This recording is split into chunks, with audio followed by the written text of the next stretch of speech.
भक्त के वश में भगवान। बहुत दिनों की बात है, एक शिकारी था। हर रोज शिकार करके वह अपने परिवार का भरण पोषण करता। एक दिन वह घूमते घूमते एक घने जंगल में शिकार करने गया। वहाँ एक छोटी सी झोपड़ी में एक साधु बाबा भगवान की भक्ति कर रहे थे। साधु बाबा भगवान में ध्यान लगाए बैठे थे कि तभी शिकारी वहाँ शिकार करने पहुँच गया। शिकारी एकदम नास्तिक था। इतने घने जंगल में झोपड़ी देखकर शिकारी को बहुत आश्चर्य हुआ। जब झोपड़ी के अंदर झांककर देखा तो साधु बाबा को देखकर समझा कि वह बाबा भी यहाँ शिकार करने के लिए आए हैं। इतने बूढ़े आदमी को देखकर शिकारी को दया आ गया। शिकारी बाबा के पास जाकर बोला, बाबा आप यहाँ क्या कर रहे हैं? साधु बाबा भगवान के ध्यान में थे, उन्होंने कुछ नहीं बोला। शिकारी फिर जोर से बोला, अरे बाबा आप यहाँ क्या कर रहे हैं? बाबा फिर भी नहीं बोले। शिकारी फिर बाबा को झकझोरते हुए बोला, अरे बाबा आप यहाँ क्या कर रहे हैं? साधु बाबा ने अपने आंखें खोले और शिकारी को देखते हुए बोले, तुम कौन हो? बाबा मैं एक शिकारी हूँ, यहाँ शिकार करने आया हूँ। पर बाबा आप इतने घने जंगल में अकेले यहाँ क्या कर रहे हैं? यह सुनकर बाबा मन में सोचने लगे, इसे इसी की भाषा में जवाब दूंगा तो ये यहाँ से चला जाएगा। बाबा ने शिकारी से बोला, मैं यहाँ शिकार करने आया हूँ। यह सुनकर शिकारी को बाबा पर दया आ गई। सोचने लगा, ओहो घर में कोई नहीं है क्या कि इस बूढ़े आदमी को शिकार करने के लिए भेज दिए। शिकारी बोला, बाबा आपके लिए शिकार मैं कर दूंगा। बाबा बोले, अरे नहीं नहीं, मैं अपना शिकार खुद कर लूँगा, तुम जाओ यहाँ से। शिकारी बोला, अरे नहीं बाबा मैं कर देता हूँ आपके लिए शिकार, मुझ पर विश्वास कीजिए। पहले आपके लिए शिकार करूँगा फिर अपने लिए करूँगा।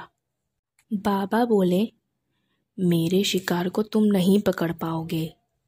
शिकारी बोला, बाबा मैं यह प्रण लेता हूँ कि जब तक मैं आपका शिकार पकड़ कर ना लाऊं तब तक ना मैं खाना खाऊंगा और ना मैं पानी पीऊंगा। पहले आप मुझे बता दीजिए कि आपका शिकार दिखता कैसा है। साधु बाबा बोले, तुम जिद कर रहे हो तो सुनो, मेरा शिकार बहुत ही मन भावन है। रंग सांवला सा, पीला पीतांबर पहने हुए, दुपट्टा गुलाबी, हाथों में बांसुरी, सर पर मुकुट और मुकुट के ऊपर मोर पंख, ऐसा दिखता है मेरा शिकार।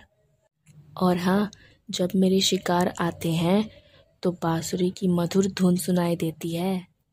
शिकारी बोला, ठीक है बाबा आप बिल्कुल निश्चिंत हो जाइए, मैं आपके शिकार को ज़रूर पकड़ कर लाऊंगा। शिकारी जंगलों के बीच में गया और जाल बिछाकर एक पेड़ के नीचे बैठ गया और बड़े ध्यान से कान लगाकर सुनने लगा कि कब बांसुरी की आवाज़ सुनाई दे। शिकारी को जाल लगाकर बैठे हुए एक दिन बीत गया, रात गुजर गई, फिर सुबह हुआ। फिर से ध्यान लगाकर सुनने लगा कि कब बांसुरी की आवाज़ सुनाई दे। ऐसे ही दूसरा दिन भी गुजर गया। शिकारी प्रण का पक्का था।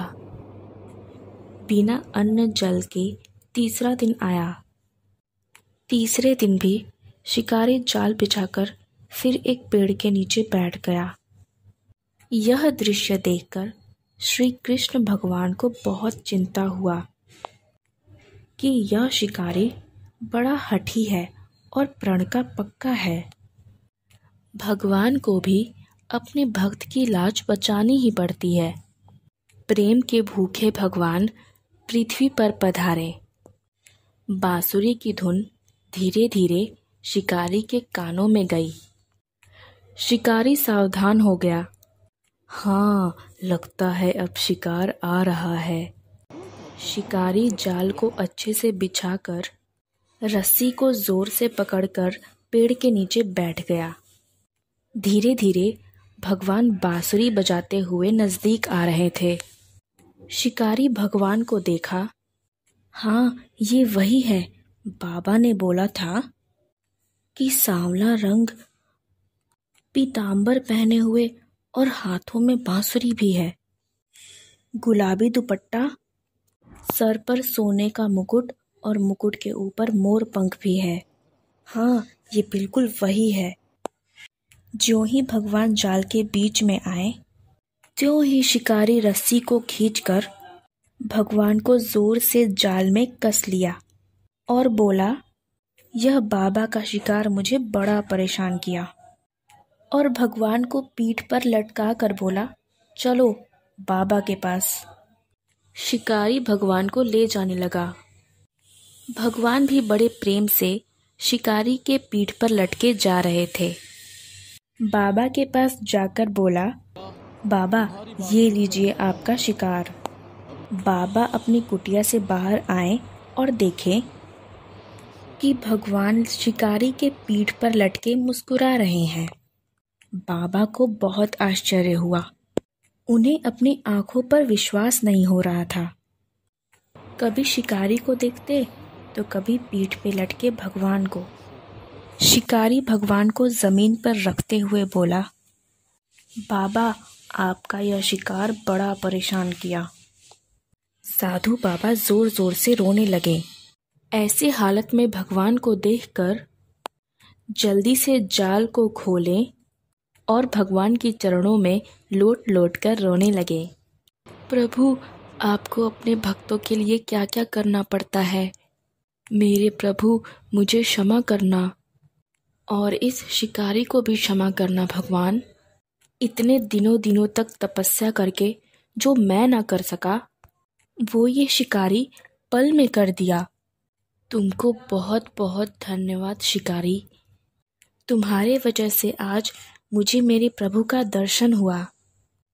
भगवान ने अपने भक्त को उठाया और गले से लगा लिया और बोले, जो भी मेरा भक्त प्रेम और श्रद्धा से मेरी भक्ति करेगा तो मुझे उसके लिए आना ही पड़ेगा। भगवान ने साधु बाबा और शिकारी दोनों का उद्धार किया। प्रभु अनुसरण जिन्हि जन कीन्हा, नाथ परम पद तिन्हे कर दीन्हा। ऐसी और कहानियाँ सुनने के लिए सब्सक्राइब करें हमारे चैनल नमो गुरु गोविंद को। धन्यवाद।